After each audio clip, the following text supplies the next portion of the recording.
Je suis une femme de 25 ans d'Afrique du Sud, et voici l'histoire de mon ex-partenaire violent et de sa famille, encore plus abusive. Tous ces événements se sont déroulés sur une période de 6 ans, lorsque j'avais entre 17 et 23 ans. Et le pire, c'est que peu de gens connaissent mon histoire, et vous comprendrez bientôt pourquoi. Je sais que tout cela appartient au passé, mais cela m'affecte encore beaucoup et m'a complètement changé. 6 années de ma vie ont été gaspillées et ruinées, et mon histoire est assez longue. Alors, s'il vous plaît, soyez patient avec moi. Pour mon histoire, j'utiliserai des faux noms pour tout le monde, et je ne mentionnerai pas non plus mon vrai nom. Je ne veux pas vous ennuyer avec la première partie, alors, pour résumer, lorsque j'avais 16 ans, ma mère et moi vivions avec ma tante, la sœur de ma mère, et son mari. Un jour, sans prévenir, lorsque je suis rentré de l'école et suis entré dans la cour, ma mère m'a dit que nous allions déménager. Pour une raison que j'ignore encore, le mari de ma tante nous avait mises dehors toutes les deux, et jusqu'à aujourd'hui, je ne sais pas pourquoi. Alors, cette année-là, fin novembre, nous avons déménagé et avons fini par vivre avec le frère de ma mère. Je l'appellerai oncle Ramon. L'année suivante, en janvier, mon oncle a commencé à chercher une école pour moi dans les environs. Selon mon oncle Ramon, toutes les écoles à proximité étaient pleines et les autres étaient trop loin, mais personnellement, je pense que ce n'était pas le cas. Je crois qu'il ne voulait simplement pas m'inscrire dans une école parce qu'il savait qu'il aurait à... Je suis une femme de 25 ans d'Afrique du Sud, et voici l'histoire de mon ex-partenaire violent et de sa famille, encore plus abusive. Tous ces événements se sont déroulés sur une période de 6 ans, lorsque j'avais entre 17 et 23 ans. Et le pire, c'est que peu de gens connaissent mon histoire, et vous comprendrez bientôt pourquoi. Je sais que tout cela appartient au passé, mais cela m'affecte encore beaucoup et m'a complètement changé.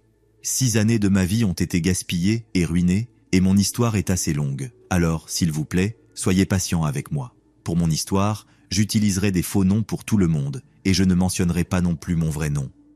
Je ne veux pas vous ennuyer avec la première partie, alors, pour résumer, lorsque j'avais 16 ans, ma mère et moi vivions avec ma tante, la sœur de ma mère, et son mari. Un jour, sans prévenir, lorsque je suis rentré de l'école et suis entré dans la cour, ma mère m'a dit que nous allions déménager. Pour une raison que j'ignore encore, le mari de ma tante nous avait mises dehors toutes les deux, et jusqu'à aujourd'hui, je ne sais pas pourquoi. Alors, cette année-là, fin novembre, nous avons déménagé et avons fini par vivre avec le frère de ma mère. Je l'appellerai oncle Ramon. L'année suivante, en janvier, mon oncle a commencé à chercher une école pour moi dans les environs. Selon mon oncle Ramon, toutes les écoles à proximité étaient pleines et les autres étaient trop loin, mais personnellement, je pense que ce n'était pas le cas. Je crois qu'il ne voulait simplement pas m'inscrire dans une école parce qu'il savait qu'il aurait à payer pour tout mon matériel scolaire et plus encore. À l'époque, il s'occupait d'une autre fille qui avait 6 ou 7 ans de moins que moi et qui n'était même pas de la famille. C'était la fille de l'ex-petite amie de l'ex-femme de mon oncle. Mais quand il a rencontré cette fille, que j'appellerai Allison, il s'est beaucoup attaché à elle et l'a adoptée parce que sa famille ne pouvait pas l'aider avec ses devoirs et elle allait très mal à l'école. Cela me brise le cœur de dire que mon oncle l'aimait plus qu'il ne m'aimait, moi ou sa propre famille. Il la traitait comme une déesse. Il lui donnait tout ce qu'elle voulait et elle était extrêmement gâtée. Comme il s'occupait déjà de quelqu'un qu'il traitait comme une princesse, je ne pense pas qu'il était prêt à faire la même chose pour moi. Alors, il m'a dit que je devais aller chercher du travail. Donc, c'est ce que j'ai fait. J'avais 16 ans, sur le point d'en avoir 17 en octobre de cette année-là, et j'ai dû sortir chercher du travail. Heureusement, l'autre sœur de ma mère vivait aussi avec nous chez mon oncle à ce moment-là, et elle était gérante dans une épicerie locale. Les deux patrons l'adoraient, alors elle a réussi à me trouver un emploi là-bas en tant que femme de ménage. Et si je pensais que ma vie dégringolait à ce moment-là, j'avais totalement tort. J'ai commencé à travailler le 5 février et la vie a simplement continué avec des heures de travail longues et terribles pour un salaire misérable, des conflits avec des collègues qui me harcelaient, et bien plus encore. J'ai travaillé là-bas toute l'année, et tout se passait bien. L'année suivante, j'ai commencé à remarquer un garçon qui venait presque tous les jours à l'épicerie pour acheter des provisions. Certains jours, il venait seul, d'autres jours, il était accompagné d'un autre garçon, que j'ai découvert plus tard être son cousin, et il avait des besoins spéciaux. Il était plus âgé que le premier garçon, donc ce garçon et moi, que j'appellerai José, et son cousin avec des besoins spéciaux, David. Ainsi, José et moi avons commencé à nous regarder de plus en plus à chaque fois qu'il venait à l'épicerie. Finalement, nous avons commencé à nous saluer, puis à discuter, à nous serrer dans les bras quand nous nous voyions, et enfin, nous avons échangé nos contacts et avons commencé à parler au téléphone. Maintenant, sans entrer dans plus de détails ennuyeux, nous sommes devenus de meilleurs amis puis nous avons commencé à sortir ensemble. Nous avons commencé à sortir ensemble à la fin de cette même année, pour être précis, le 26 décembre 2015, soit un peu plus d'1 an après notre déménagement. Alors, juste au début de la dernière semaine de décembre 2015, je suis allé chez José. À ce moment-là, il vivait avec sa mère, Wendy, et son cousin avec des besoins spéciaux dont j'ai parlé plus tôt, David. Il vivait dans un petit complexe de 6 unités par complexe. L'idée initiale était que je reste la semaine, que je passe le nouvel an là-bas et que je rentre ensuite chez moi. Mais quand la semaine a pris fin, nous étions tous les deux tristes à l'idée d'être séparés. Alors il a supplié ma mère de me laisser rester une semaine de plus et elle a dit oui. Cela a continué ainsi et finalement, j'ai fini par emménager avec eux. Alors, à ce moment-là, 1 mois s'était écoulé et je n'étais pas rentré chez moi depuis l'année précédente, c'est-à-dire 2015. J'étais donc là depuis 1 semaine avant 2016 et jusqu'à ce moment-là. Madame Wendy, la mère de mon ex, avait une maladie qui, en gros, finit par consommer tous vos muscles et autres au fil des ans, vous laissant handicapé. Quand j'ai commencé à vivre avec eux, la maladie ne l'affectait pas encore trop. Elle pouvait encore se déplacer avec des béquilles. Au début, elle m'aimait bien. Elle m'emmenait au travail tous les matins et nous parlions de tout. Mais vers le milieu de l'année, elle a commencé à mal me traiter, pas trop, mais suffisamment pour que je me rende compte qu'elle commençait à m'en vouloir. Et avant cela, au cours de ces mois, j'avais rencontré la sœur aînée de José, Lucia, et sa femme Myriam. Elles étaient également gentilles avec moi. 2 mois de plus ont passé et Madame Wendy a commencé à me détester de plus en plus, pour une raison quelconque, allant même jusqu'à se disputer avec mon ex José pour certaines des choses qu'il faisait pour l'irriter, des choses dont je n'avais même pas connaissance. J'entendais juste José et sa mère se crier dessus avec mon nom au milieu de leurs mots. Je restais là, ne sachant pas ce que j'avais fait de mal, et j'appelais même Lucia au téléphone pour me défouler sur la façon dont nous les dérangions, en nous traitant de déchets et d'ordures, des mots qui me blessaient vraiment profondément. Mais ne croyez pas que José était un ange, car même s'il me défendait des accusations absurdes de sa mère, il y avait aussi beaucoup d'occasions où nous nous disputions et où il me maltraitait physiquement. Il me poussait, me soulevait par le cou et me jetait, ou parfois il s'approchait de moi, serrait les dents en criant agressivement tout en ayant ce regard féroce dans les yeux. Cela a commencé à se produire environ 3 mois après mon emménagement chez eux, et pour être honnête, nous nous disputions beaucoup, presque constamment. Et chaque fois qu'il me maltraitait, je me souvenais des paroles de ma mère. Quand un homme te lève la main pour la première fois, éloigne-toi de lui aussi vite que possible, car il continuera à le faire. Mais bêtement, je ne voulais jamais partir parce que je l'aimais, et je pensais toujours qu'il ne recommencerait pas, et à chaque fois, j'avais tort. Je ne voulais jamais le dire à ma mère, parce que je savais qu'elle m'aurait sorti de cette situation de force, et je me déteste encore aujourd'hui de ne pas être parti plus tôt. Ainsi, un autre mois est passé, et nous étions toujours au milieu de 2016, lorsque Lucia et sa femme sont venues nous rendre visite. C'est alors qu'elles ont annoncé à leur mère que leur travail voulait les transférer à KZN, qui est essentiellement un autre nom pour Durban. À ce moment-là, nous vivions à Johannesburg. Ainsi, pendant le reste de 2016, la famille a fait des plans et des arrangements pour déménager à KZN et nous avons passé du temps à organiser la maison, à emballer et tout cela. Et évidemment, j'allais avec eux, donc j'ai dû démissionner de mon travail. Mais je pense que j'ai démissionné trop tôt, car il restait encore environ 4 à 6 mois dans cette année. Peut-être que je ne suis pas très précise là-dessus, mais c'est ce dont je me souviens. Je me souviens également que ma mère a passé Noël avec nous chez José cette année-là, puis elle est repartie le lendemain. Ensuite, le nouvel an est arrivé, et c'est là que Lucia a commencé à me traiter de la même manière que sa mère. Cette nuit-là, elle était ivre et en colère à cause des choses que sa mère avait dites sur moi pendant l'année, et elle a fini par me crier dessus, littéralement en se rapprochant de mon visage et en me criant des choses comme « je te déteste, encore et encore ». Elle a même agressé physiquement José, et sa femme Myriam, qui était complètement folle, s'est aussi mêlée à la bagarre, en nous criant dessus et en nous attaquant. Tout cela s'est passé le dernier jour de décembre 2016, seulement quelques heures avant le début de 2017. Après avoir démissionné de mon travail en 2016, j'ai commencé à nettoyer la maison de Madame Wendy en échange d'un salaire et j'aidais aussi José à s'occuper de sa mère. Comme sa maladie s'aggravait et qu'elle était trop lourde pour que José puisse la soulever seule, il la mettait dans un fauteuil roulant, puis devait la soulever à nouveau pour l'emmener aux toilettes, au lit ou là où elle voulait être. Donc tout cela se passait et ma vie devenait de plus en plus difficile et compliquée. Finalement, l'année 2016 a pris fin, les disputes et tout ce que j'ai mentionné plus tôt ont eu lieu, et l'année 2017 est arrivée. Quelques mois après le début de la nouvelle année, nous avons finalement déménagé à KZN, et honnêtement, je pleure en écrivant cela. Je suppose que c'est comme ça que je me suis sentie quand j'ai dû laisser ma mère derrière moi. Je n'étais pas heureuse, mais j'ai dû choisir, et j'ai pris une terrible décision. Je vais résumer un peu cette partie aussi. Nous avons tous déménagé à KZN, nous étions 7. Moi, José, Lucia et sa femme Myriam, Madame Wendy, le cousin de José et Lucia, et une dame âgée qui, je pense, était la tante de Madame Wendy, ou quelque chose comme ça. Quoi qu'il en soit, nous avons déménagé, et la vie n'a fait qu'empirer. José n'a jamais cessé de me maltraiter physiquement lorsque nous nous disputions ou nous querellions. Parfois, cela en arrivait au point où je me faisais du mal à cause de l'agression pendant nos disputes. Un jour, je me suis cogné la tête si fort contre le mur que, pendant un bref instant, quand ma tête a heurté le mur, ma vue est devenue blanche, si cela fait sens. Parfois, Lucia et José se disputaient aussi, ou Lucia se disputait avec son cousin, ou José avec son cousin. C'était vraiment le chaos. Quand je dis qu'ils se disputaient, je veux dire qu'ils se hurlaient dessus comme des animaux enragés. Je suis extrêmement sensible aux disputes et aux cris, et mon cœur ne peut pas le supporter. Leurs disputes me terrifiaient tellement que, même si quelqu'un me parlait sur un ton trop élevé, je sentais que j'allais avoir une crise de panique et commencer à pleurer. C'est l'une des choses auxquelles je faisais référence quand j'ai dit plus tôt qu'il m'avait beaucoup changé.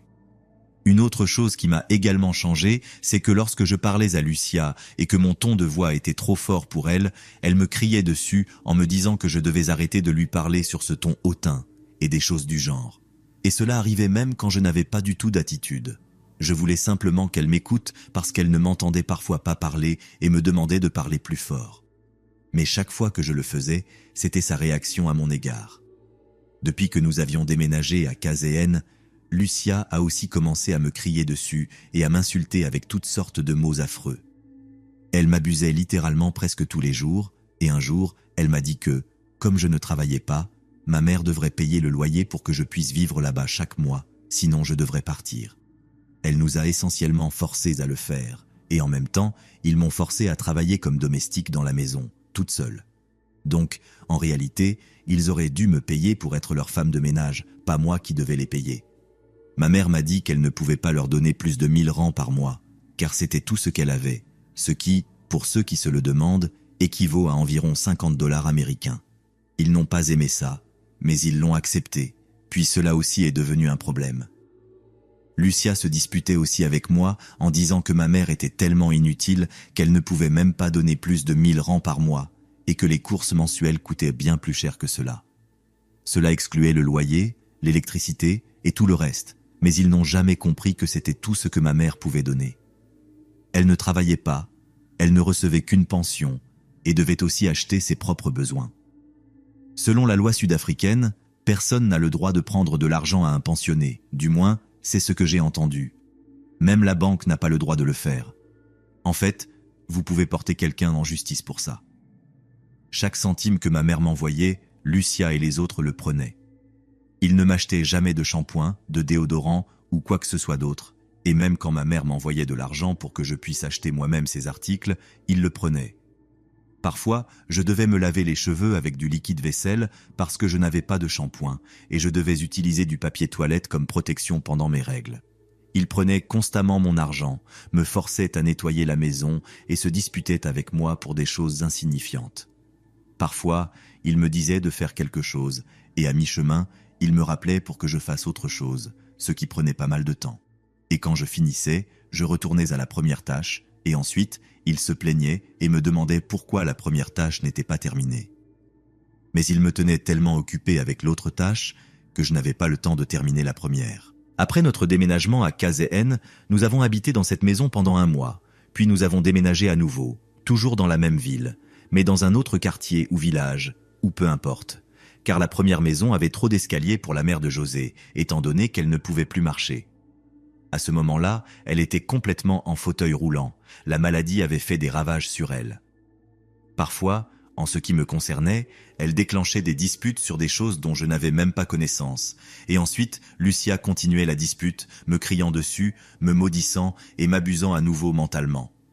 Nous sommes restés dans la deuxième maison pendant 1 an, et l'année suivante, quelques mois après, Myriam, la femme de Lucia, a décidé qu'elle voulait un singe. À ce moment-là, j'avais déjà perdu le compte de l'année dans laquelle nous étions. Le singe qu'elle voulait était un de ces petits capucins. Myriam avait promis, par tous les moyens possibles, qu'elle arrêterait de boire de l'alcool et de fumer de la marijuana si elle en avait un.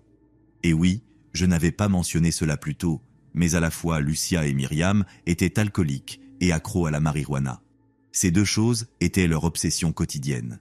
Tous les jours, elles buvaient de l'alcool et fumaient de la marijuana, et pas seulement une bouteille. Leur minimum était au moins 3 ou 4 bouteilles par jour. Quand elles en ont parlé à Madame Wendy, elle a refusé, mais elles l'ont fait en cachette de toute façon, et elles ne lui ont dit que lorsque le singe était déjà dans notre maison, dans sa cage. Madame Wendy était furieuse, mais elle l'a finalement accepté. De mon côté, je ne voulais rien savoir de ce singe. Myriam s'en occupait, comme elle l'avait promis, mais pas complètement.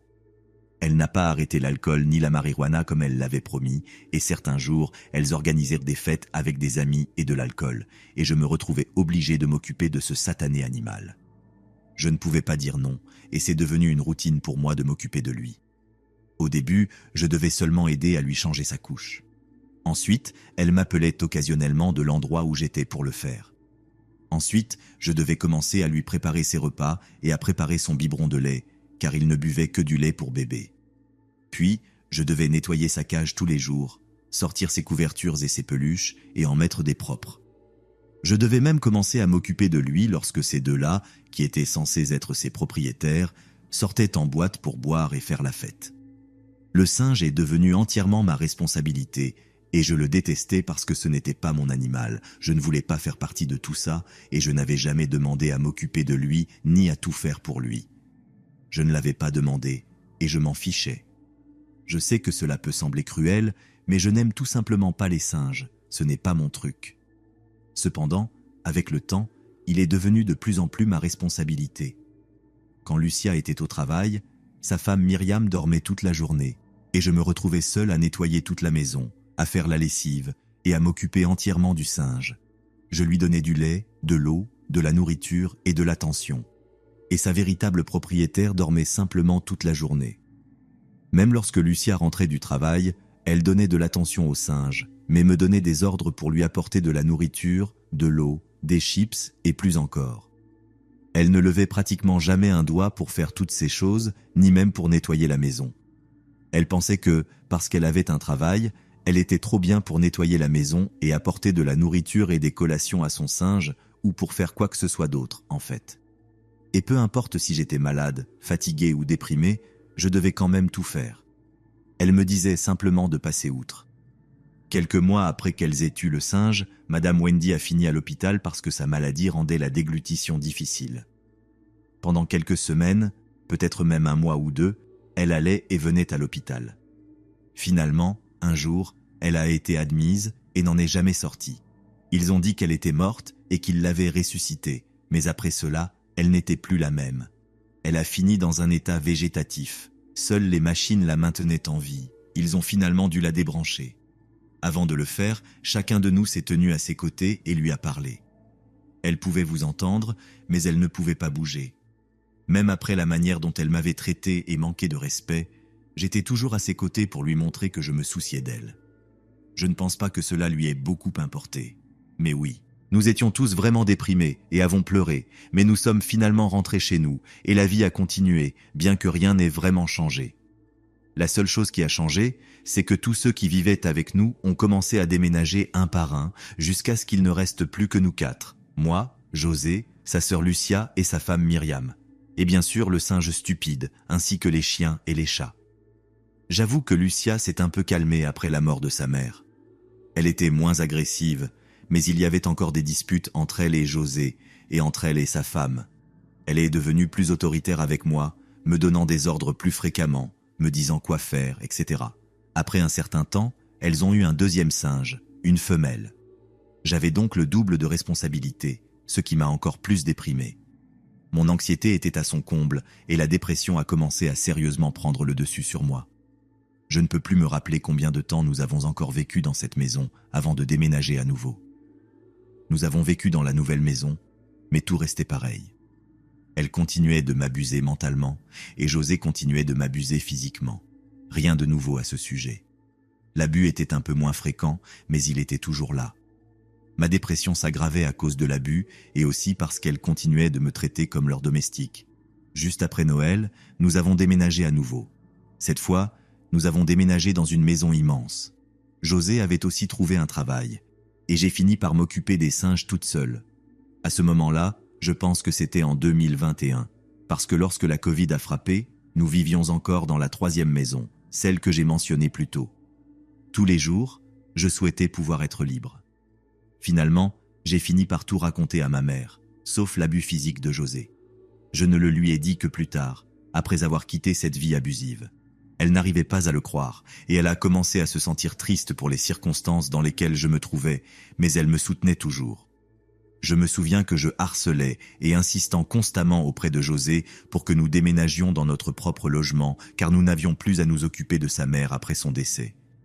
Mais il rejetait toujours l'idée ou me disait que nous n'avions pas d'argent, à quoi je répondais que nous pouvions aller vivre chez ma mère et mon oncle et travailler à partir de là. Même mon oncle Ramon l'a suggéré, mais José ne cédait tout simplement pas. C'est alors que j'ai su qu'il était trop attaché à sa sœur et que cela ne se produirait jamais. Cela n'a fait qu'ajouter à ma dépression, et les disputes constantes entre Lucia et Myriam me mettaient aussi à bout de nerfs. Un jour, dans cette grande maison dans laquelle nous vivions, les deux étaient encore ivres, et José était au travail. Lucia et Myriam se disputaient pour une petite gorgée de bière. Lucia avait promis à Myriam qu'elle lui achèterait une bouteille entière si elle laissait Lucia prendre une petite gorgée. Myriam a refusé, et elles ont toutes les deux attrapé le verre et ont commencé à tirer d'un côté et de l'autre. Tout à coup, Myriam a arraché le verre des mains de Lucia, puis l'a frappé au visage avec. Le verre s'est brisé en frappant le visage de Lucia et l'a coupé à plusieurs endroits. Il y avait de la bière et une flaque de sang partout. Ce n'est que lorsque Myriam a vu l'étendue des dégâts infligés au visage de Lucia qu'elle a commencé à s'inquiéter. À d'autres occasions, elle se battait physiquement, se disputant au sol, se tirant les cheveux. C'était de la folie, et avec mon anxiété intense, je devais assister à tout cela. Et comme si les choses ne pouvaient pas empirer, dans cette grande maison dans laquelle nous vivions, les singes ont commencé à m'attaquer chaque fois que je m'approchais d'eux. La première fois, ils m'ont attrapé par la cheville alors que je m'éloignais et m'ont mordu. La plaie était si profonde que tout mon soulier était trempé de sang, et il m'était extrêmement difficile de marcher à cause de la douleur. Après cela, ils m'attaquaient de temps en temps. Mais lorsque nous avons déménagé dans notre dernière maison après ce Noël-là, les attaques sont devenues plus fréquentes. Les singes pleuraient pour de l'eau, et quand je la leur donnais, ils me griffaient les bras ou me mordaient si je m'approchais trop près. Je ne pouvais que contrôler les dégâts sur mon corps en nettoyant le sang et en faisant ce genre de choses. Et, en général, quand ils faisaient cela, je les laissais sans eau, car au lieu de la boire, ils m'attaquaient. Cela a commencé à arriver tous les jours. Je ne pouvais tout simplement plus rien faire pour eux, mais ils me forçaient toujours à m'occuper d'eux pendant que José et Lucia étaient au travail, et Myriam dormait toujours. Tout le monde savait que les singes m'attaquaient, et la seule chose qu'ils disaient était « désolé ». Chaque matin, quand Lucia et José se levaient à 6 heures pour se préparer au travail, je devais trouver les vêtements de travail des deux et leur préparer le déjeuner tandis que Myriam dormait ou fumait une cigarette avec Lucia. Elle ne pouvait même pas chercher les vêtements de sa propre femme. Je devais courir partout tous les matins pour eux.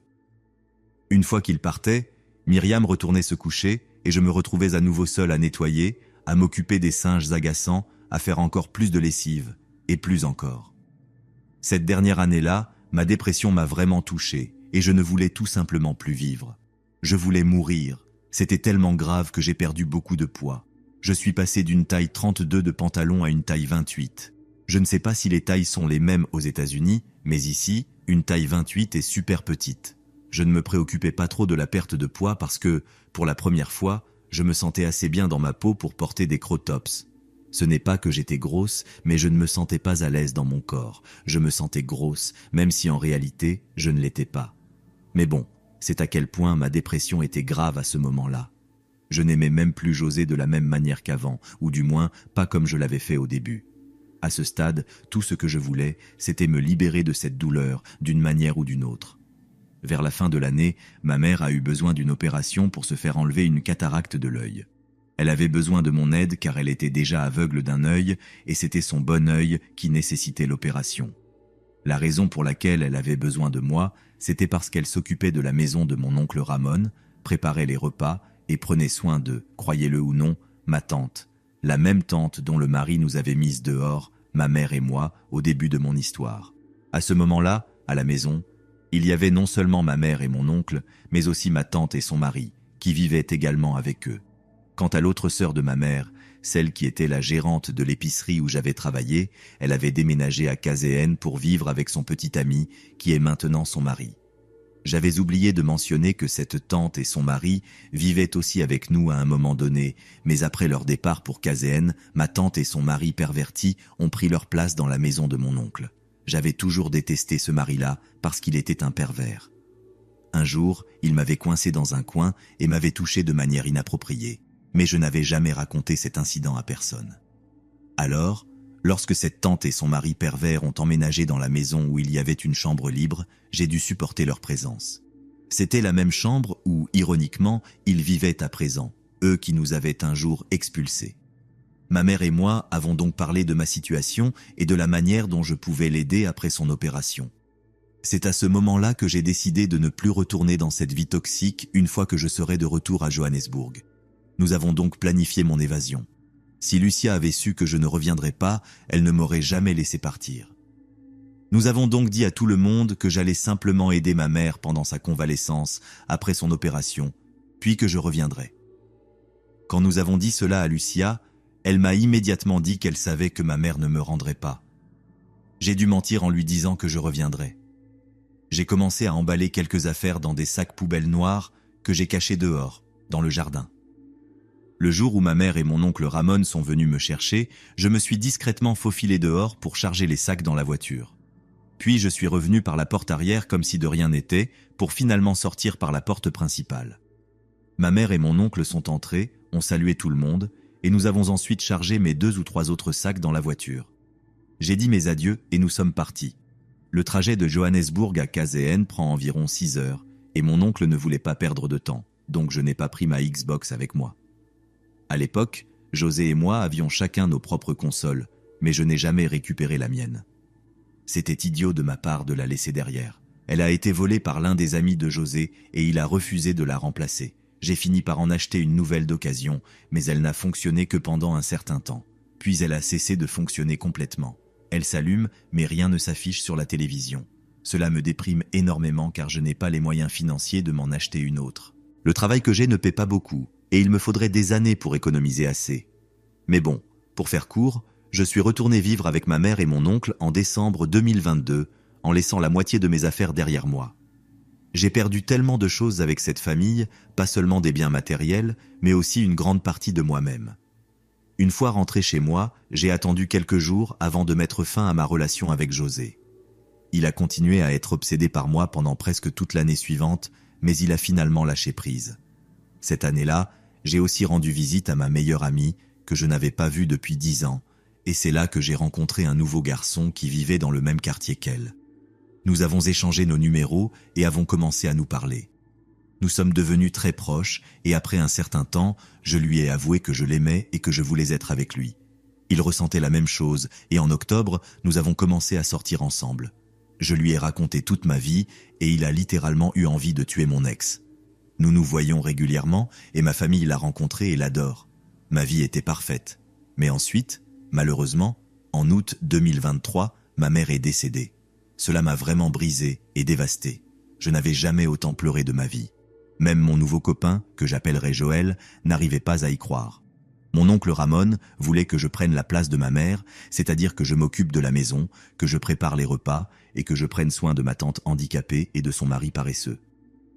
J'en ai parlé à Joël et il m'a dit qu'il n'était absolument pas question que je fasse cela. Il m'a proposé d'aller vivre avec lui et c'est exactement ce que j'ai fait. Mon oncle a dit que c'était d'accord, mais je sentais qu'il n'était pas vraiment heureux de cette décision.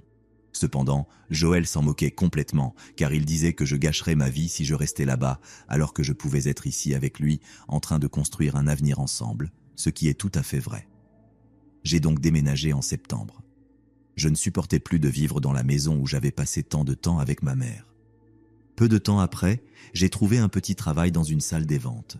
Je ne travaille que 2 jours par semaine et le salaire n'est pas énorme, mais c'est suffisant pour acheter ce dont j'ai besoin, sauf, évidemment, pour une nouvelle Xbox, comme je l'ai mentionné auparavant. Mais je peux vous dire que je n'ai jamais été aussi heureuse depuis des années. Joël est un homme incroyable, il est parfait à tout point de vue, et il me fait sentir comme une véritable princesse, et il me traite comme telle. Il ne m'a jamais maltraité de quelque manière que ce soit, et en 1 année, il m'a donné plus que ce que mon ex m'avait donné en 2 mois. Sa famille est merveilleuse, et ce sont des gens très calmes, même lorsqu'ils sont en colère. Je peux dire que ma mère peut reposer en paix, sachant que j'ai enfin trouvé mon prince charmant, et que sa famille est vraiment composée d'anges. Nous vivons toujours avec ses parents, mais ils travaillent pour construire un avenir pour nous deux, et moi aussi. Cela fait 1 an et 4 mois que nous sommes ensemble, et tout se passe très bien, et je n'ai jamais été aussi heureuse. Je suis toujours aussi amoureuse de lui que je l'étais lorsque nous nous sommes rencontrés. Je suis désolée que mon histoire soit si longue. J'avais tellement à partager, et il y a encore beaucoup de tristesse en moi. Les larmes que j'ai versées en écrivant tout cela sont nombreuses, mais je me sens mieux en sachant que mon histoire est maintenant connue. J'avais juste besoin que les gens sachent. Si vous avez lu jusqu'ici, je vous remercie infiniment. Je vous promets que si je partage une autre histoire, elle ne sera pas aussi longue. Et si vous êtes coincé dans une relation abusive, que ce soit avec un petit ami, une petite amie ou leur famille, je vous en prie, quittez cette situation. Je vous assure qu'il y a vraiment quelqu'un de mieux qui vous attend.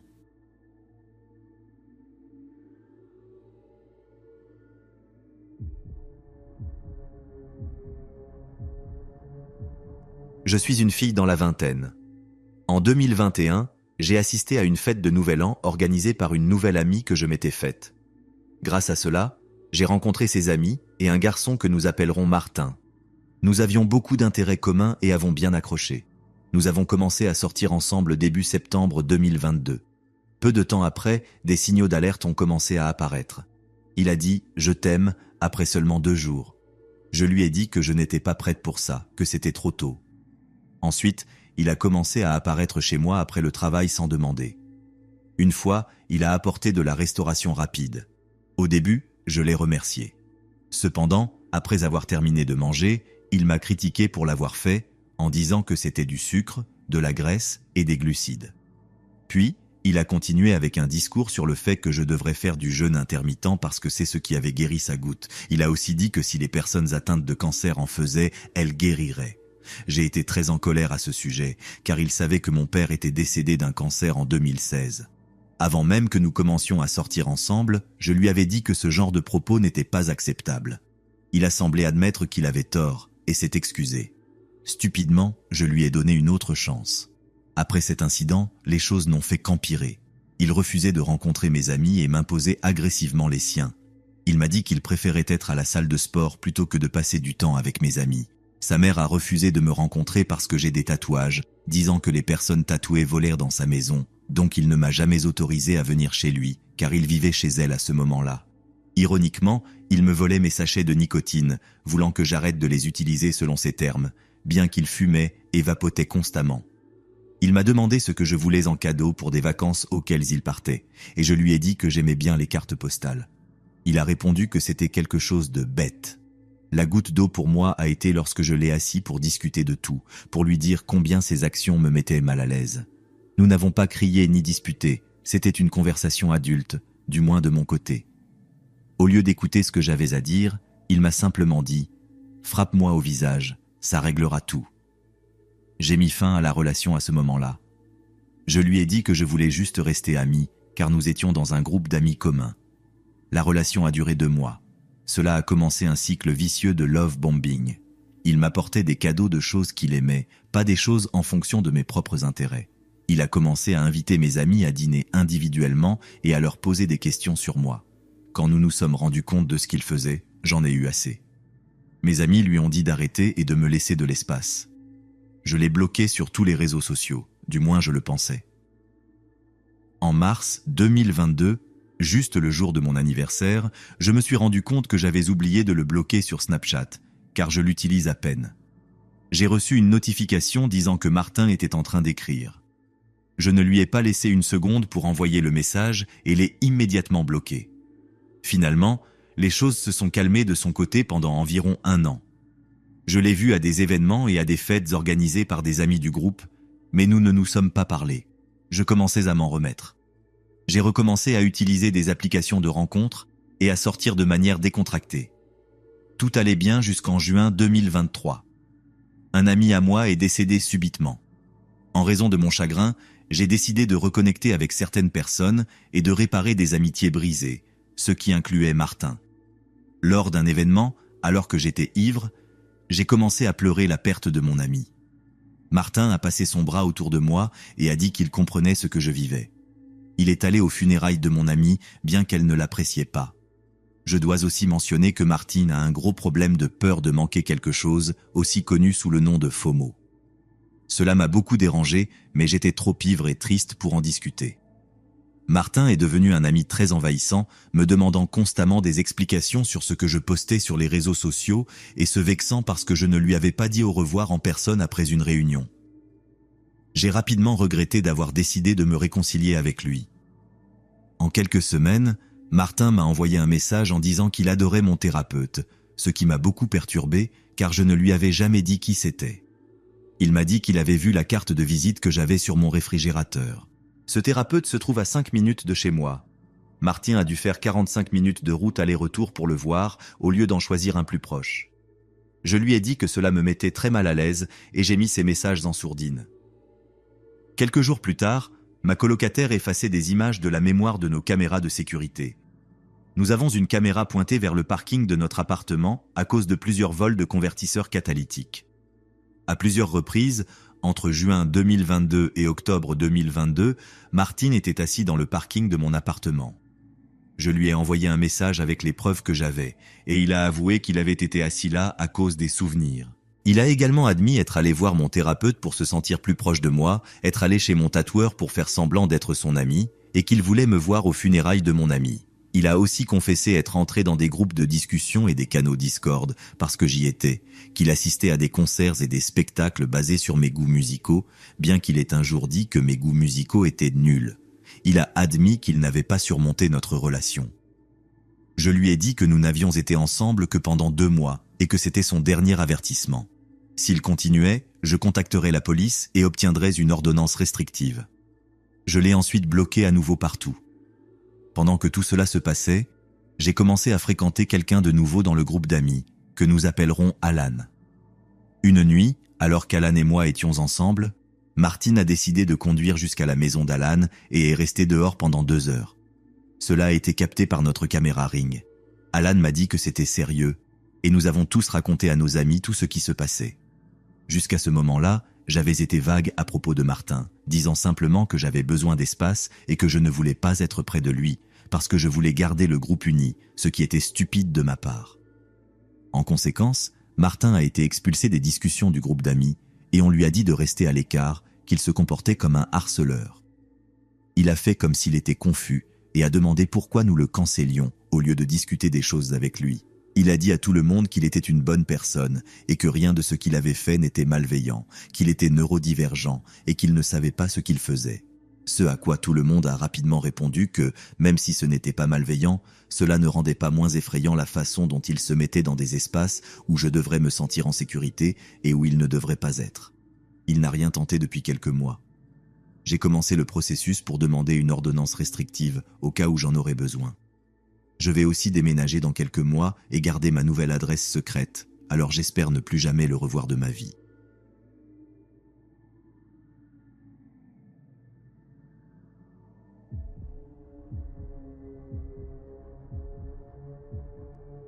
J'ai rencontré mon ex au lycée. Nous allons l'appeler Marcos. J'étais en 2e année et lui en 3e à l'époque. Nous allions à l'école dans une petite ville, donc nous avons pratiquement grandi ensemble. J'ai développé un grand béguin pour lui quand j'étais au lycée.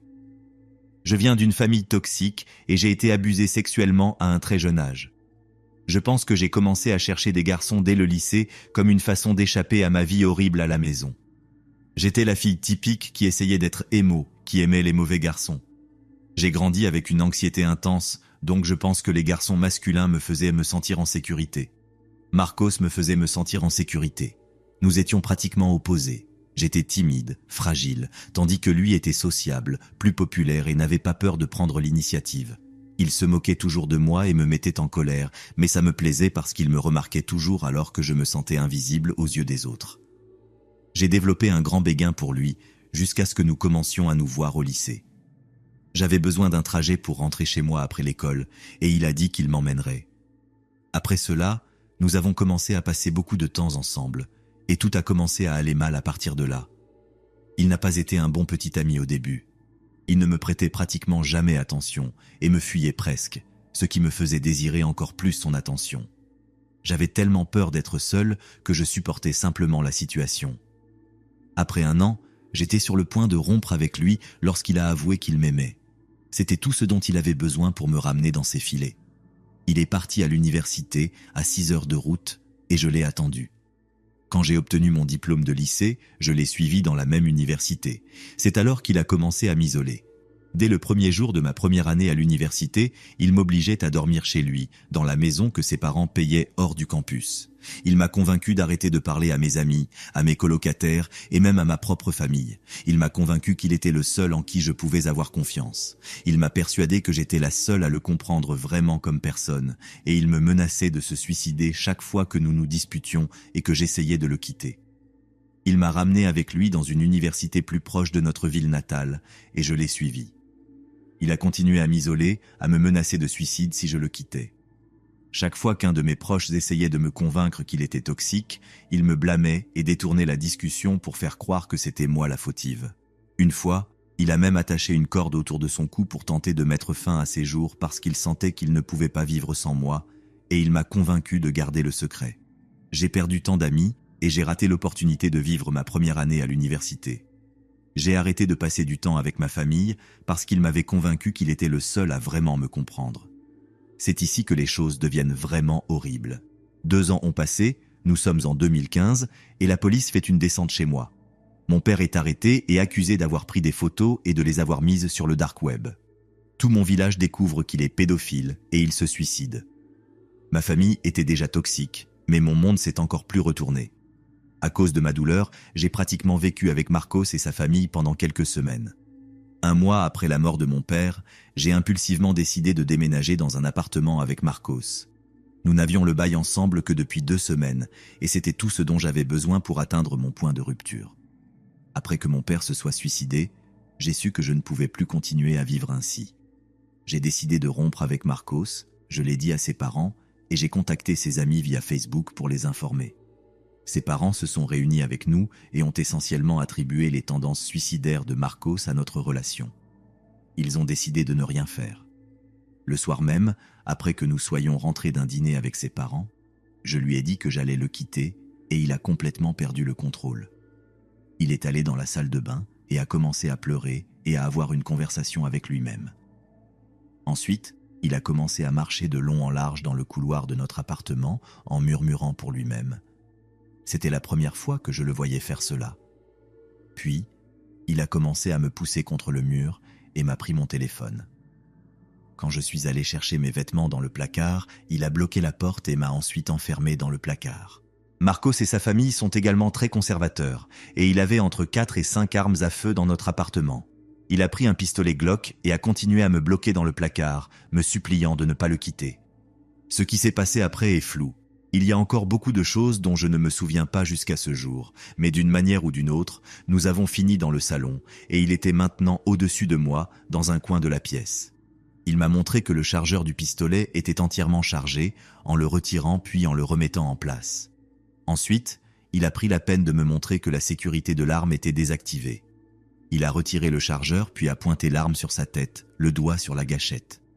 Il me regardait droit dans les yeux à ce moment-là et je le suppliais de me laisser partir en pleurant. Il m'a dit que si les voisins m'entendèrent pleurer, ils nous tueraient tous les deux.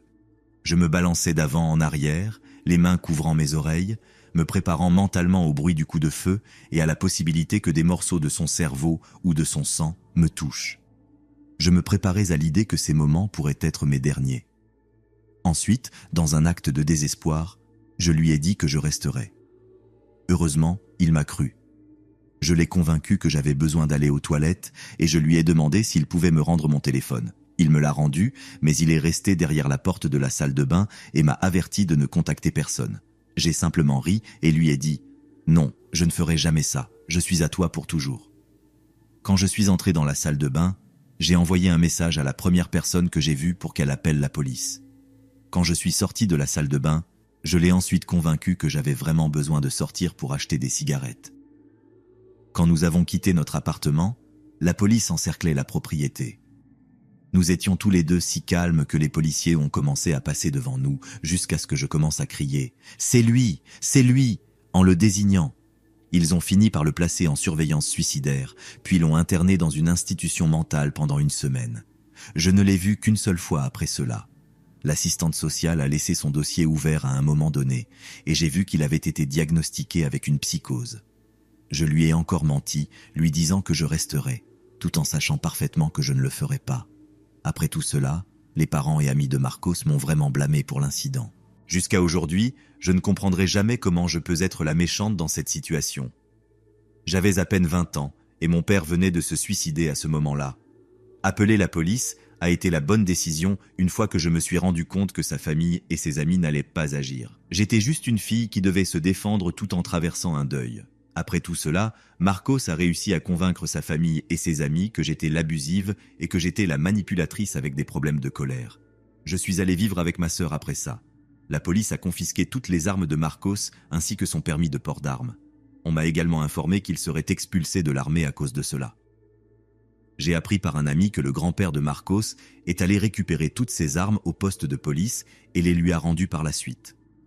Marcos est apparu plusieurs fois devant l'appartement de ma sœur et moi, parfois au beau milieu de la nuit. Une fois, il est venu chercher une bague de promesse qu'il m'avait donnée, bien qu'il m'ait déjà dit de la garder.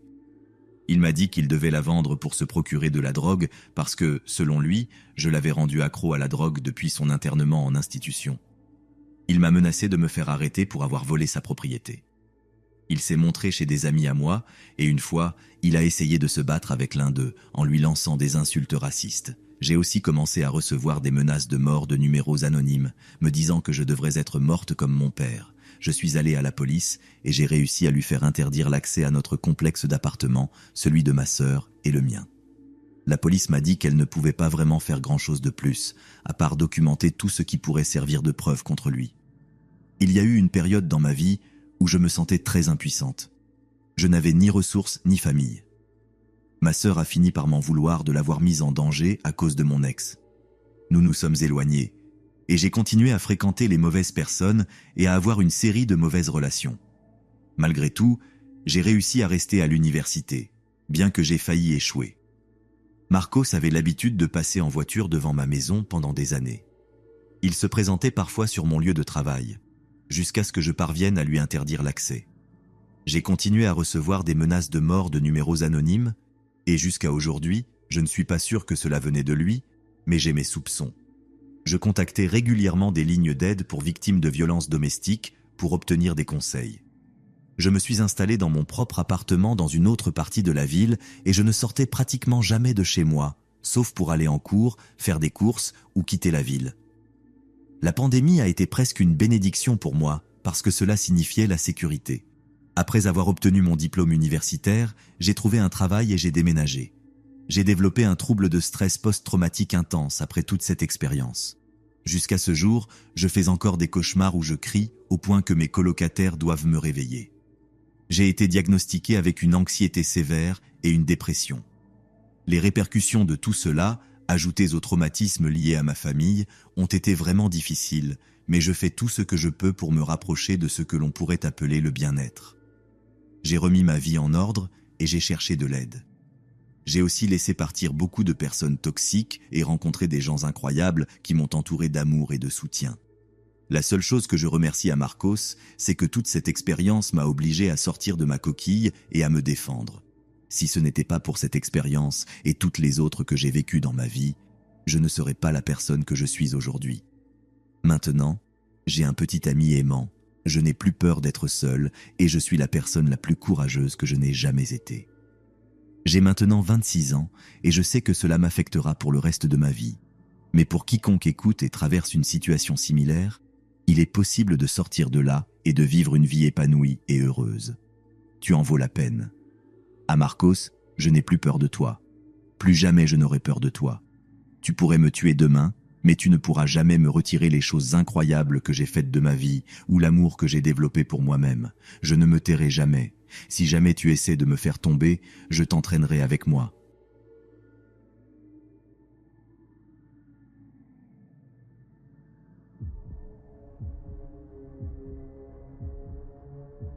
Cela fait un moment que je veux publier ça ici, j'ai écrit mon premier brouillon en avril, donc ça m'a pris beaucoup de temps et de nombreuses séances de thérapie pour arriver à penser à cette expérience. Je me suis rendu compte que les histoires de nombreuses personnes se déroulent sur des semaines, des mois, voire des années, alors je suis ici pour vous raconter la mienne. 12 heures de ma vie. J'ai réussi à bloquer beaucoup de souvenirs liés à cette nuit-là, mais au début de cette année, j'ai été agressé et mon trouble de stress post-traumatique est revenu, tout comme beaucoup de souvenirs qui me manquaient de ces 12 heures. C'est la première fois que je raconte à quelqu'un toute l'histoire de ce qui m'est arrivé. Je ne l'ai pas dit à mon partenaire, ni à mon thérapeute, ni à mes parents. Personne ne connaît les détails. Si quelque chose doit ressortir de mon histoire, c'est ceci. Tu n'as pas à être aimable avec toutes les personnes que tu rencontres. En octobre 2018, j'avais 18 ans. J'étais en première année à l'université dans une grande ville du Royaume-Uni. J'avais toujours vécu à la campagne avant cela, donc je manquais de malice urbaine. Environ 1 an avant d'aller à l'université, j'avais commencé une relation avec un garçon, Esteban, maintenant mon ex. C'était ma première vraie relation et je le voyais comme la meilleure chose au monde, mais il ne le rendait pas de manière affectueuse et compatissante. Esteban a commencé à être très abusif émotionnellement et cela a empiré progressivement. Mais c'est une autre histoire. À ce stade, Esteban et moi étions ensemble depuis presque 1 an et nous avions postulé pour des universités dans la même ville, presque par coïncidence. Nous avons même fini par déménager dans la même ville. Je voulais vivre une vraie vie étudiante, alors j'ai obtenu un logement dans un immeuble étudiant à l'autre bout de la ville par rapport à lui. Esteban consommait de la drogue depuis un moment, commençant seulement par du cannabis, mais cela a rapidement évolué, et lorsque nous étions à l'université, il consommait régulièrement des drogues dures, en plus de fumer du cannabis plusieurs fois par jour. Honnêtement, je ne pense pas qu'il ait jamais été sobre. Quand nous avons emménagé à l'université, nous nous voyions encore tous les 2 jours, et il a trouvé un dealer régulier appelé Mirko, à qui il achetait en continu depuis notre arrivée en septembre. Esteban achetait à Mirko plusieurs fois par semaine, donc je l'avais brièvement rencontré à quelques occasions. Mirko vivait beaucoup plus près de mon logement que de celui d'Esteban, alors quelques semaines avant que tout cela n'arrive, Esteban avait commencé à aller chercher les drogues chez Mirko quand il venait me voir, ce qui signifiait que Mirko était souvent devant ma résidence. Esteban m'avait demandé plusieurs fois si je pouvais récupérer la drogue qu'il achetait à Mirko, mais je me sentais toujours mal à l'aise de parler seul avec Mirko. De plus, je fumais rarement du cannabis, donc cela me paraissait étrange de récupérer des drogues en général. Un jour, fin octobre, Esteban avait prévu de venir me voir ce soir-là et m'a à nouveau demandé si je pouvais récupérer un peu de cannabis chez Mirko. J'étais de bonne humeur ce jour-là et je me sentais plus en sécurité que d'habitude, donc pour la première fois, j'ai accepté. Esteban m'a donné le numéro de Mirko et m'a dit qu'il m'enverrait un message quand il serait en route. À peine 10 minutes plus tard, j'ai reçu un message de Mirko disant qu'il était presque devant mon appartement et qu'il devait partir, donc je suis sorti. Devant mon logement, il y avait une zone plus calme avec de nombreux bancs, alors je me suis assise et j'ai attendu. Derrière moi, il n'y avait qu'un mur et une zone fermée où se trouvaient toutes les poubelles de l'immeuble. Soudain, j'ai senti les mains de quelqu'un sur mes épaules d'une manière étrange et effrayante. J'ai sursauté et je me suis rendu compte que c'était Mirko, que j'ai à peine reconnu, car je ne l'avais vu que brièvement à quelques reprises. Maintenant, je réalise que j'étais adossé au mur et à la zone de stockage des déchets, donc il avait dû m'attendre là-bas. Je me suis immédiatement méfié de la façon dont il m'a touché les épaules, surtout parce que je ne le connaissais pas. Alors je me suis éloigné de lui quand il s'est assis à côté de moi. Il a commencé à me parler comme si nous étions amis, me posant une tonne de questions sur moi, y compris des questions profondément personnelles. Pendant tout ce temps, j'esquivais ces questions, ne voulant lui donner aucune information, alors j'ai commencé à lui poser des questions à lui. Il a entamé un long monologue sur lui-même et sa vie, où il m'a dit ouvertement qu'il venait de sortir de prison quelques mois plus tôt. C'était pour une affaire d'armes, un genre de crime violent. Je continuais d'écouter son bavardage, hochant la tête, mais essayant encore de revenir au sujet principal, récupérer la drogue pour mon copain et m'en aller. J'ai toujours été capable de parler à n'importe qui, et on m'a toujours appris à être gentil quand quelqu'un parle, donc j'ai fini par rester assise là pendant environ 1 heure, essayant de ramener la conversation à la raison pour laquelle j'étais là, récupérer de la drogue pour mon copain et partir. Tellement de temps est passé qu'il a commencé à faire sombre. Je savais que mon copain allait bientôt arriver, alors je continuais à regarder mon téléphone pour voir s'il était en route, mais il n'avait pas répondu. Finalement, j'ai dit à Mirko que je devais retourner dans mon appartement car j'allais bientôt retrouver mon copain, et ensuite sortir en boîte avec des amis, donc je devais me préparer. Et je lui ai demandé s'il pouvait me donner la drogue.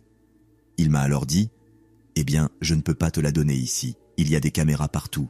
On peut entrer à l'intérieur pour que je te la donne. » Je l'avais vu donner de la drogue à mon copain à cet endroit même de nombreuses fois auparavant, donc je savais que c'était un mensonge. Je ne voulais pas que Mirko revienne dans mon appartement, alors je lui ai dit qu'il pouvait entrer dans le hall de mon immeuble, où il y avait une salle de bain pour personnes handicapées et qu'il pouvait me la donner là. Il a accepté et m'a suivi à l'intérieur. Nous sommes entrés dans la salle de bain, qui était très grande, donc je n'avais pas besoin d'être trop près de lui, et il a verrouillé la porte derrière nous. Il a alors commencé à fouiller dans sa poche. J'ai supposé que c'était pour la drogue. Mais au lieu de ça, il a complètement baissé son pantalon et a commencé à uriner dans les toilettes. J'étais horrifié. Ce type venait tout simplement de sortir son pénis et de commencer à uriner, mais j'ai rationalisé en pensant qu'il n'avait sûrement aucune intention sexuelle, car il nous avait vus, moi et mon copain, ensemble. Donc il savait que j'étais en couple. J'ai supposé qu'il avait simplement besoin d'uriner. J'ai gardé les yeux fermés tout le temps, et quand j'ai entendu qu'il avait tiré la chasse, j'ai pensé qu'il allait enfin me donner la drogue que j'étais venu chercher. À noter que tout cela durait depuis déjà 1h30. Puis il a dit « J'ai vraiment envie de rouler un joint, mais ici, il n'y a pas de place pour le faire. Je peux aller à ton bureau pour le rouler, et ensuite je te donne ce qu'Esteban veut. » Je lui ai encore demandé s'il pouvait me le donner maintenant, et il m'a dit non, en disant que j'étais impoli de ne pas l'inviter à entrer. À ce stade, je voulais déjà me préparer pour sortir avec mes amis, et je savais que mon copain allait arriver d'une minute à l'autre, donc je me suis dit que ça irait, même si je n'aimais pas cette idée. Il est important de noter que j'étais émotionnellement abusé par mon copain et que je savais qu'il se mettrait en colère contre moi si je ne récupérais pas ses drogues ou si je mettais Mirko en colère parce qu'il était son dealer préféré. Honnêtement, je pensais que Mirko était inoffensif, même s'il m'avait dit qu'il était un criminel violent, et je me suis convaincu qu'il était juste un peu bizarre et que tout irait bien. À contre-cœur, j'ai emmené Mirko dans mon appartement, j'ai ouvert la porte et l'ai laissé entrer. Je lui ai dit qu'il devait faire son joint rapidement parce que je devais me préparer. Il m'a finalement donné la drogue que mon copain voulait, donc je me sentais un peu mieux à ce moment-là. Il est allé à mon bureau, a déplacé toutes mes affaires sur le côté et s'est assis, sortant ce dont il avait besoin pour rouler son joint. Je ne sais pas comment on fait un joint, mais j'ai vu Esteban le faire plusieurs fois, donc je sais que cela ne prend pas plus d'1 minute ou 2. Mirko continuait d'essayer de me parler, mais à ce moment-là, mes réponses devenaient de plus en plus courtes. Il roulait ce joint si lentement que je ne peux même pas le décrire. Puis il a dit « Eh bien, je ne peux pas fumer ça dehors. Ça te dérange si je reste ici pour le fumer? Ça prendra juste 5 minutes. » Je lui ai dit non et lui ai répété que je devais me préparer. Il a répondu « C'est bon, tu peux te préparer pendant que je suis là. » À ce moment-là, j'en avais marre. J'ai écrit à mon copain pour lui dire de se dépêcher. Mirko m'a encore demandé, et dans ma frustration, voulant simplement que ce type sorte de mon appartement, je lui ai dit « D'accord, mais vite. » Ensuite, je suis sorti de ma chambre et suis allé dans la cuisine commune. Je n'avais que 2 colocataires et aucun d'eux n'était dans l'appartement ce soir-là. J'ai attrapé du vin et un verre pour prendre quelques boissons seul et je suis retourné dans ma chambre. Je me suis assise pendant encore 15 minutes, devenant de moins en moins aimable, mais il continuait à me parler. J'ai bu mon premier verre de vin assez vite et j'ai décidé que si Mirko allait prendre une éternité, alors j'allais simplement me préparer pour sortir avec mes amis. Je lui ai dit que lorsqu'il aurait fini de fumer, il pouvait partir tout seul, donc j'ai pris quelques vêtements et je suis allé sous la douche. Peut-être 1 minute après avoir commencé à me doucher, j'ai entendu des pas légers derrière la porte, comme une scène de film d'horreur. J'ai vu comment la poignée de la porte commençait lentement à descendre. Dieu merci, je me suis souvenu de verrouiller la porte. Soudain, Mirko a commencé à frapper à la porte. J'ai éteint la douche et j'ai dit « Allô ?» à travers la porte. Il a crié de l'autre côté, me demandant de le laisser entrer parce qu'il avait besoin d'uriner encore une fois. Bien sûr, je lui ai dit non, et je me suis séché et habillé. Heureusement, j'avais pris des vêtements avec moi dans la salle de bain, aussi vite que possible. À ce moment-là, je me suis rendu compte qu'il ne partirait pas de mon appartement tant que je ne partirais pas, alors je me suis maquillé aussi vite que possible et j'ai envoyé un message à mes amis pour leur dire que j'allais arriver plus tôt que prévu. Je n'avais toujours pas reçu de réponse d'Esteban, alors je lui ai simplement dit que je partais tôt et qu'il ne vienne pas. J'ai fini de me préparer et j'ai dit à Mirko que je m'en allais et qu'il devait descendre avec moi. Il était toujours assis à mon bureau et m'ignorait complètement. Il m'a demandé s'il pouvait rester dans ma chambre pendant que je sortais parce qu'il était fatigué et voulait faire une sieste. Finalement, j'ai été ferme avec lui et après l'avoir convaincu pendant un bon moment, il est sorti avec moi. Je me suis assuré de commander un Uber pour aller chez une amie afin qu'il n'essaye pas de marcher avec moi. Quand nous sommes sortis du bâtiment, mon Uber était presque là. Mirko est resté avec moi, regardant mon téléphone par-dessus mon épaule tout le temps. Finalement, mon Uber est arrivé. Lorsque je suis monté, Mirko a contourné la voiture et a essayé de monter par l'autre porte. Je n'en revenais pas. J'ai ri et dit au chauffeur de l'Uber que je ne connaissais pas ce type et qu'il ne monterait pas avec moi. Le chauffeur n'a pas été aussi poli que moi et a dit à Mirko de dégager, donc il l'a fait. Je me suis assise dans la voiture en route vers chez mon ami et je me suis enfin senti soulagé d'avoir échappé à Mirko. J'ai appelé mon amie depuis l'Uber et lui ai raconté ce qui s'était passé, donc elle m'a dit qu'elle sortirait avec quelques-uns de ses colocataires pour m'accueillir. Le logement de mon ami n'était pas loin du mien. Il a fallu plus de temps pour y arriver en voiture qu'à pied à cause du système à sens unique dans la ville, mais à ce moment-là, ça m'était égal. Je suis arrivé en environ 10 ou 15 minutes, mon ami m'attendant dehors, puis nous sommes entrés dans son appartement avec son groupe d'amis. Il y avait plusieurs personnes avec elle, et tout à coup, j'ai remarqué qu'un de ses colocataires parlait à quelqu'un un peu à l'écart du groupe. J'ai regardé et, tout à coup, je me suis rendu compte qu'il parlait à Mirko. Il avait dû observer l'adresse que j'avais saisie en commandant l'Uber. J'ai chuchoté à mon amie ce qui se passait et elle s'est affolée, donc nous sommes allés immédiatement dans sa chambre. J'étais terrifié que ce type ne me laisse jamais tranquille. Il avait refusé de me laisser seul pendant les dernières heures et maintenant il m'avait suivi jusque chez mon ami. Incroyable. Honnêtement, je me suis senti plus en sécurité à ce moment-là et j'avais déjà rencontré plusieurs types bizarres dans ma vie. Donc j'ai décidé de surmonter ça en passant un bon moment avec mon ami. Nous nous sommes assises dans sa cuisine à discuter et à boire quelques verres. Après un certain temps à discuter avec elle, j'avais presque oublié ce qui s'était passé à peine une heure plus tôt et je me sentais de plus en plus joyeuse avec le vin. La porte de la cuisine s'est ouverte et son colocataire masculin est entré en annonçant qu'il avait invité un type qui lui avait donné du cannabis gratuitement. Vous l'imaginez bien ? Mirko est entré. Mirko m'a appelé par mon prénom et s'est approché pour mettre ses mains autour de ma taille par derrière. Je deviens plutôt confiante quand je bois, donc je n'ai pas hésité à le repousser et à dire à tout le monde sur un ton plaisantin « Oui, c'est le type qui m'a suivi toute la soirée, je ne le connais même pas. » Même dans cette pièce remplie de colocataires de mon ami, je ne me sentais pas en sécurité. Il est resté loin de moi pendant un moment, me regardant de l'autre côté de la cuisine, mais je l'ai tout simplement ignoré. Mon amie pouvait voir que j'étais mal à l'aise, alors elle a proposé que nous allions boire dans sa chambre. Environ 30 minutes après être entré dans sa chambre, la porte s'est ouverte brusquement et Mirko était là. Il a dit « Oh, je cherchais les toilettes, je peux utiliser les tiennes ?» Mon amie avait une salle de bain privée. Elle lui a dit de dégager sur le champ et il l'a fait. Honnêtement, j'en avais marre de la présence constante de ce type, alors nous avons décidé d'aller en boîte plus tôt. Nous avons pris nos affaires, couru en passant par la porte de la cuisine et sommes sortis.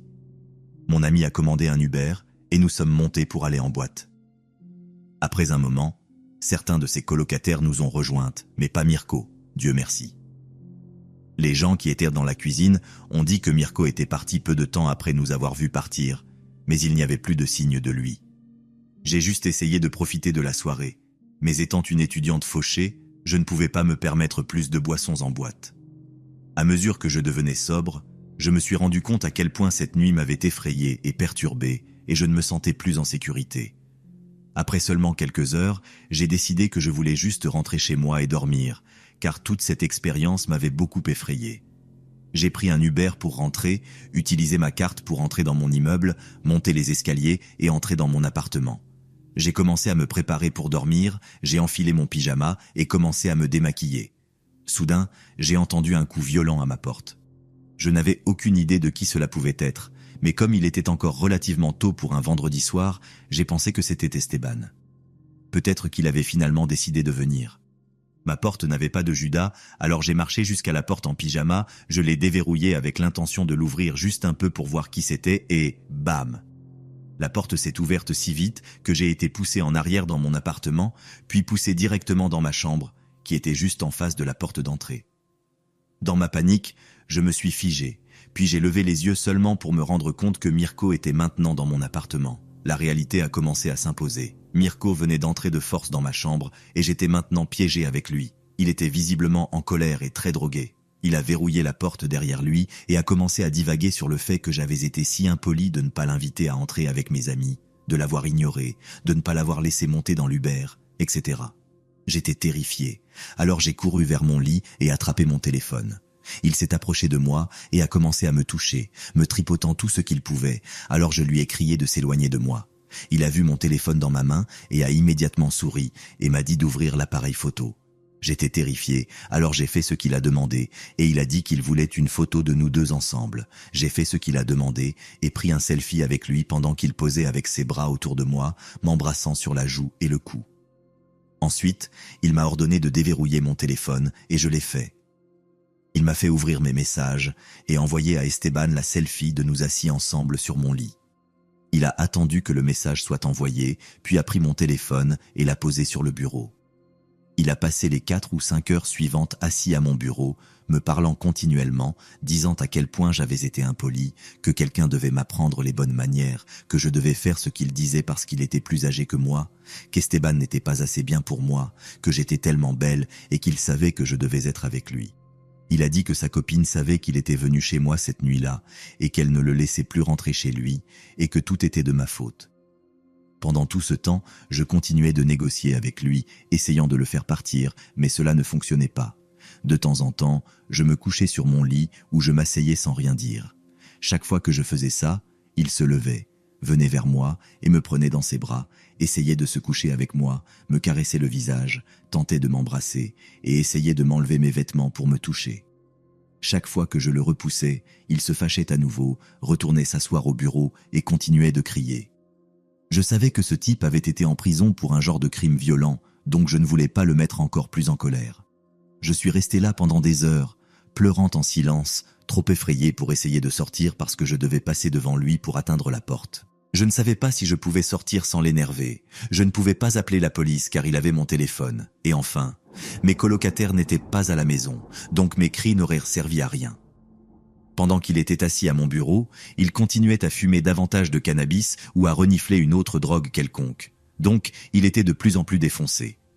Il devenait plus somnolent à mesure qu'il fumait plus de cannabis, jusqu'à ce que je remarque qu'il avait les yeux à moitié fermés et que je me suis dit que peut-être j'aurais une chance. Finalement, je lui ai dit doucement que j'allais aux toilettes. J'ai remarqué qu'il avait les yeux à moitié fermés et j'ai réalisé que je n'avais qu'une seule chance, donc je l'ai saisi. J'ai pris mon téléphone sur le bureau aussi vite que possible, j'ai déverrouillé la porte et je suis sorti en courant de l'appartement. La seule chose dont je me souviendrai toujours à ce moment-là, c'est de pleurer en appuyant sur le bouton de l'ascenseur au moins 50 fois, car j'avais tellement peur qu'il me suive. Quand je suis monté dans l'ascenseur, je l'ai entendu sortir de mon appartement en criant mon nom, mais les portes de l'ascenseur se sont fermées juste quand il m'a vu. J'ai réussi à descendre et à sortir de l'immeuble. J'ai couru au coin de l'immeuble en pyjama et j'ai appelé la police, hystérique, leur racontant ce qui s'était passé et que ce type avait récemment été en prison. En peu de temps, environ 5 voitures de police sont arrivées. J'étais dans un état terrible et j'ai appelé Esteban pour lui dire ce qui s'était passé. Il était encore éveillé, mais il n'était pas venu la nuit précédente parce qu'il était avec une fille, qui était une amie. Et il m'a dit qu'il ne voulait pas venir maintenant parce qu'il avait du cannabis sur lui et ne voulait pas être près de la police. Je lui ai dit de venir à mon appartement immédiatement et il l'a fait à contre-cœur.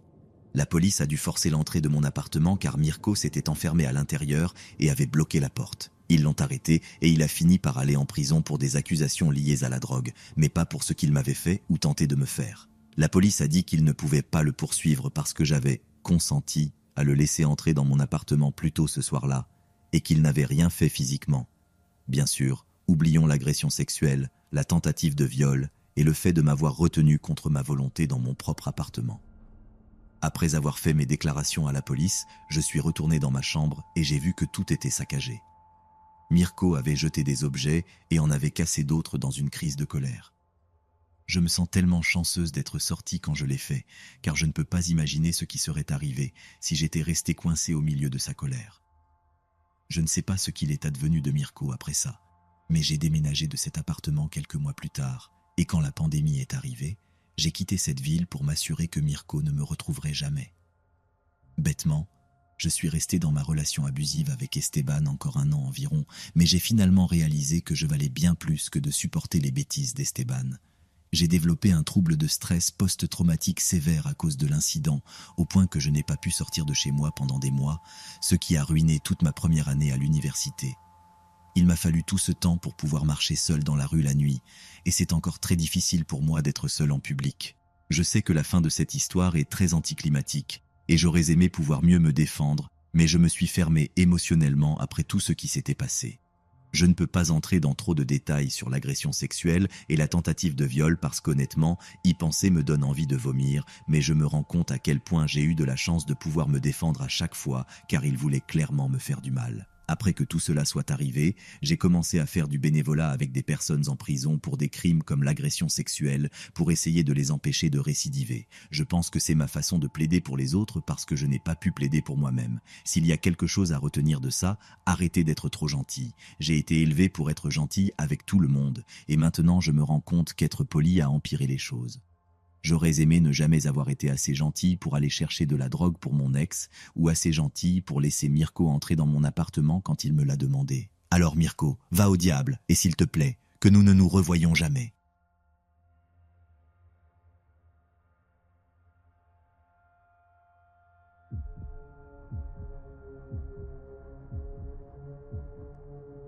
Cette histoire est grâce à mon ex-petite amie. Oui, comme vous l'entendez. Ce que je vais vous raconter m'a marqué à vie, et jusqu'à aujourd'hui, je continue à me demander comment j'ai pu aller aussi loin à cause de quelqu'un qui, au final, n'a même pas été là pour affronter les conséquences de ses actes. Je m'appelle Julieta, et ce que vous allez entendre n'est pas une histoire facile à raconter, et encore moins à vivre. Il y a eu des moments où j'ai cru que je ne sortirais pas vivante, que ma vie était terminée, et tout cela à cause de l'irresponsabilité d'une personne que j'avais aimée autrefois. Tout a commencé de manière très innocente. J'étais en couple avec Diego, mon ex-petit ami, depuis un peu plus d'1 an. Ce n'était pas la meilleure relation du monde, mais j'étais amoureuse, et comme cela arrive souvent, j'ai ignoré les signaux d'alarme. Diego avait des affaires, comme il aimait les appeler. Il ne m'a jamais donné beaucoup de détails, et moi, sincèrement, je ne posais pas beaucoup de questions. Ça me paraissait étrange que, malgré l'absence de travail stable, il ait toujours de l'argent. C'était quelqu'un qui vivait sans souci, et même si, à l'époque, cela me semblait attirant, je n'avais aucune idée de ce qui se passait derrière mon dos. Un jour, tout a commencé à s'effondrer. Je me souviens de cet après-midi avec une clarté terrifiante. J'étais dans mon appartement après une journée de travail ordinaire lorsque j'ai reçu un appel de Diego. Il semblait agité, presque désespéré. Il m'a dit qu'il devait quitter le pays pendant quelques jours, qu'il avait des affaires à régler au Mexique. Il ne m'a donné aucun détail, et quand j'ai essayé de poser des questions, il m'a rapidement coupé. « Il vaut mieux que tu ne saches pas », m'a-t-il dit, avec un ton que je ne lui avais jamais entendu auparavant. Je suis resté perplexe, mais je n'ai pas insisté. La dernière chose qu'il m'a dite, c'est qu'il m'aimait et qu'il reviendrait bientôt. Je ne l'ai plus jamais revu. Les semaines ont passé, et bien que j'essayais de ne pas trop penser à son absence, quelque chose ne collait pas.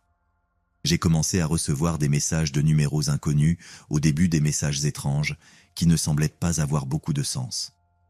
Où est-il ? Nous savons qui tu es. Des choses comme ça. Je pensais que c'était une sorte de blague, mais bientôt ces messages sont devenus plus insistants, plus agressifs. Tu paieras ce qu'il nous doit. Mon cœur s'est mis à battre plus vite. De quoi parlait-il ? Quelle dette! Un jour, alors que je rentrais du travail, j'ai senti que quelqu'un me suivait. Chaque fois que je regardais dans le rétroviseur, je voyais une voiture qui ne cessait de rester derrière moi. Au début, j'ai pensé que cela pouvait être une coïncidence. Mais après avoir fait plusieurs tours dans le quartier et que la voiture était toujours là, j'ai su que quelque chose n'allait pas. J'avais l'estomac noué. Je ne savais pas quoi faire. Alors j'ai décidé de rentrer directement chez moi et de m'assurer de fermer toutes les portes et fenêtres. Cette nuit-là, je n'ai pas pu dormir. La peur me rongeait. Chaque petit bruit dans la maison me faisait sursauter et les messages continuèrent d'arriver. Ils étaient plus agressifs, plus personnels. Ils savaient où je vivais, à quelle heure je sortais et à quelle heure je rentrais du travail. Nous savons qui tu es, Julieta. Tu ne pourras pas te cacher. Il s'est passé quelques jours pendant lesquels j'ai essayé d'ignorer ce qui se passait, pensant que tout cela n'était qu'une grande coïncidence ou une mauvaise blague. Mais ensuite, une nuit, les choses sont devenues bien plus sombres. Je me préparais à me coucher quand j'ai entendu un coup fort à la porte de mon appartement. Mon cœur s'est arrêté.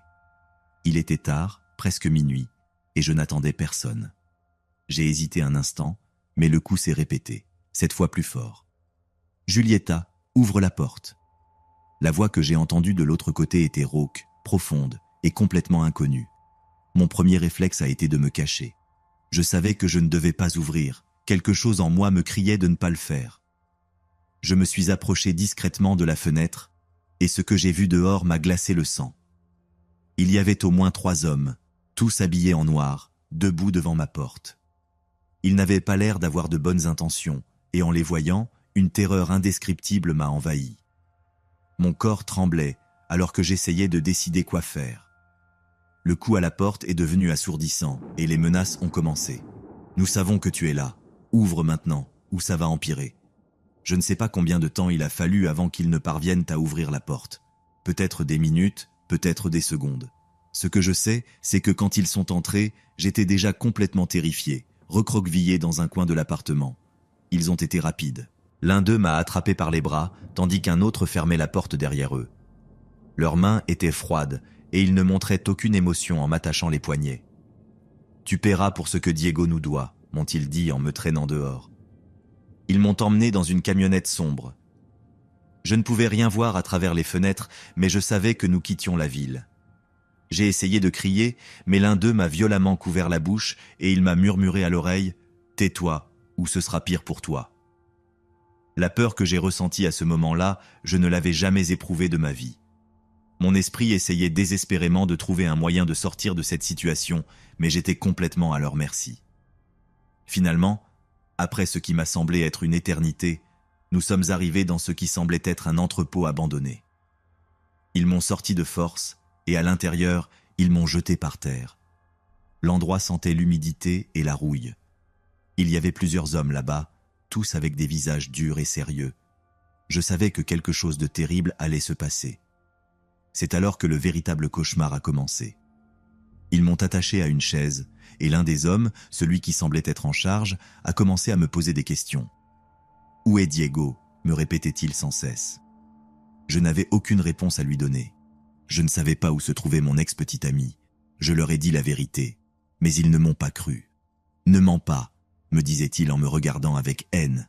C'est alors qu'il a commencé à me frapper. Le premier coup de poing m'a laissé étourdi. J'ai senti le goût métallique du sang dans ma bouche, mais je ne pouvais rien faire. J'étais complètement sans défense. Les coups ont continué. Mon corps me faisait mal partout, mais le pire était encore à venir. L'un d'eux a sorti un briquet et une barre de métal. Je n'ai pas compris ce qu'il allait faire jusqu'à ce que je le voie la chauffer à blanc.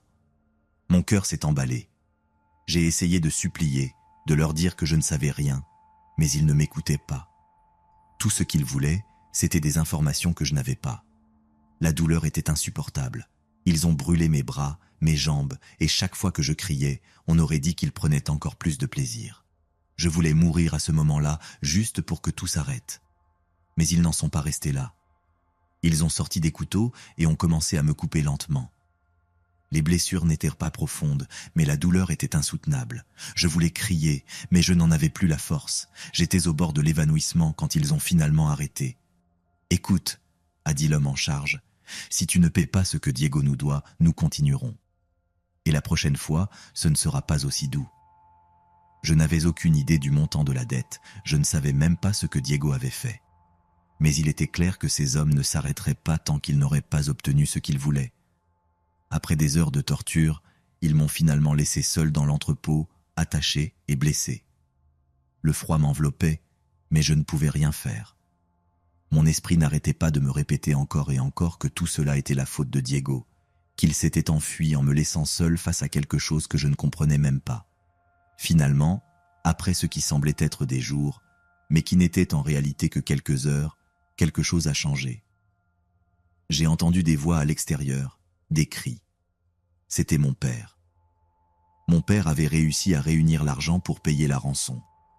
Il avait vendu ses 2 camionnettes pour rassembler les près de 100 000 $ qu'ils exigeaient. Je ne sais pas comment il s'y est pris, ni comment il m'avait retrouvé, mais à ce moment-là, c'était comme si le monde recommençait à avoir un sens. Je savais que tout allait s'arranger, du moins, je l'espérais. Quand les hommes ont reçu l'argent, ils m'ont relâché, mais pas sans me prévenir.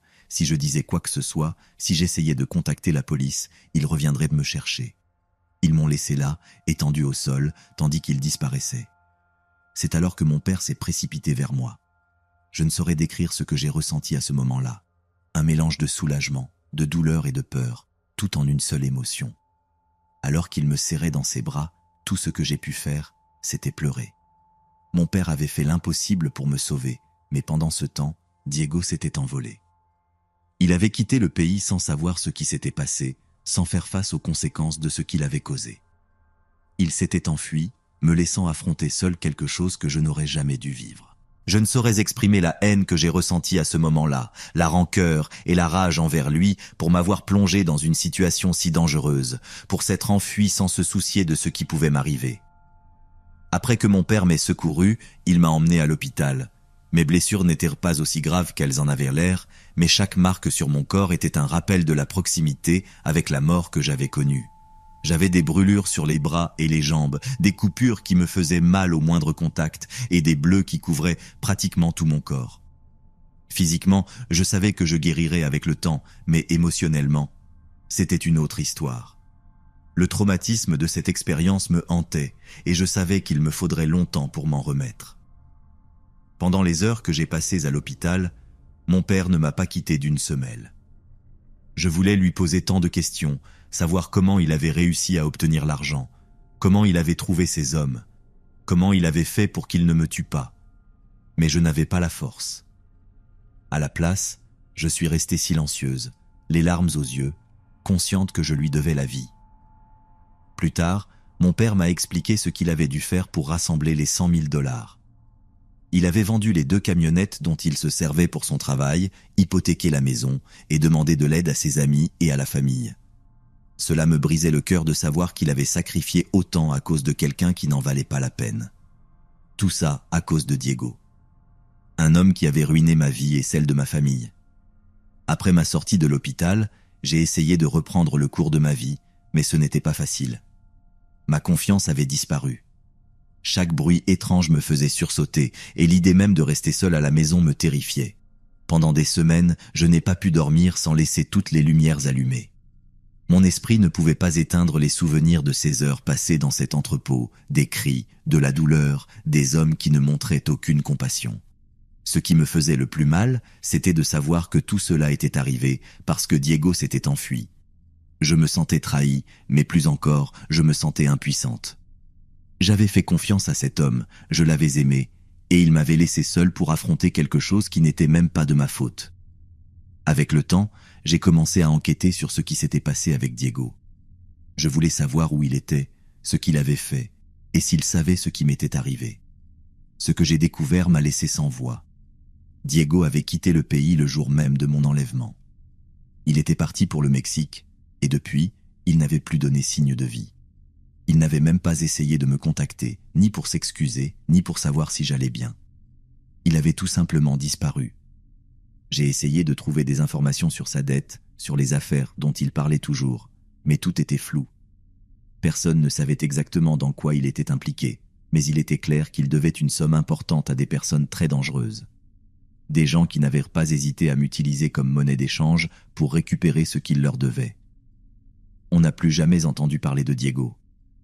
Certains disent qu'il est toujours au Mexique, caché, essayant de reconstruire sa vie. D'autres pensent qu'il a également été victime de la même mafia qui m'a enlevé. Mais honnêtement, je ne me soucie plus de ce qui lui est arrivé. Pour moi, Diego a cessé d'exister le jour où il m'a trahi, le jour où il a choisi de fuir plutôt que d'affronter ses problèmes et de me protéger. Ce que je sais, c'est que cette expérience m'a changé à jamais. J'ai appris, de la pire des façons, à ne plus faire confiance aveuglément à qui que ce soit. À tout remettre en question, même quand quelque chose semble anodin. À ne pas rester silencieuse quand quelque chose ne va pas. J'ai passé beaucoup de temps en thérapie, essayant de surmonter ce qui s'était passé, essayant de retrouver confiance en moi.